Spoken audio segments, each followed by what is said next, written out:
దైవ మర్మములు అక్టోబర్ 12.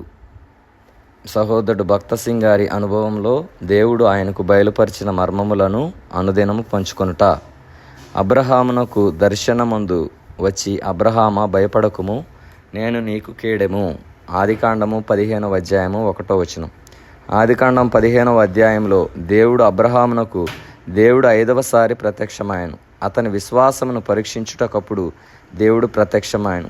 దేవుని సర్వాంగ కవచములో విశ్వాసమను డాలు ఎఫెసీ 6:16లో మనకియబడినది. ఎందుకనగా బలమగు సజీవమైన విశ్వాసము ద్వారా మాత్రమే శత్రువును ఓడించగలము. మార్కు 11:22లో ప్రభువు దానిని దేవుని విశ్వాసం, ఇంగ్లీష్ బైబిల్లో మార్జిన్లో నియబడినది అని పిలుచుచున్నాడు. గలతీ 2:20లో అది దేవుని కుమారుని విశ్వాసం అని వివరించబడినది. దేవుడు తనంతట తానే మనలో నివసించినప్పుడు మాత్రమే బలమైన విశ్వాసమును కలిగి ఉండగలం.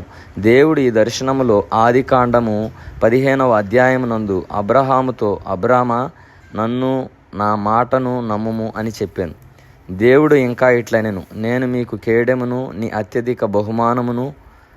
కీర్తనలు 84:11లో దేవుడు సూర్యుడును కేడెమునై ఉన్నట్లుగా వివరించబడెను. బహుమానము విశ్వాసము పైన ఆధారపడి ఉన్నది. నిజమైన చురుకైన విశ్వాసము లేని ఎడల బహుమానమును పొందలేము.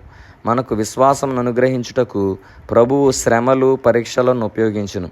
1 పేతురు 1:7 దేవుడు స్పష్టముగా అబ్రహాముతో మాట్లాడెను, అయినను నమ్ముటకతనికి కష్టముగా నుండెను. ఆదికాండము 15:2-3 అబ్రహాము అనేక సంవత్సరములు వేచి ఉండి తనకు పిల్లలు లేరన్న సంగతి గుర్తించి తన ఆస్తిని తన ప్రధాన గృహ నిర్వాహకుని పేరట పెట్టుచు వీలునామా తయారు చేశాను. ఈ పొరపాటు నుండి అతని రక్షించుటకు దేవుడు అతనికి ప్రత్యక్షమాయను. మన హద్దుబాటుల వలన తరచుగా అనేక సందేహములకు గురియగుచుందుము. మనకు బలమైన విశ్వాసం ఉండినను కొన్ని పర్యాయములు మనల్ని తొందర పెట్టుటకు సందేహములు తిరిగి కలుగుచుండును. మరియు దేవుడు తన కృపా కనికరముల చెప్పున మరలా జోక్యము చేసుకొని చుండును.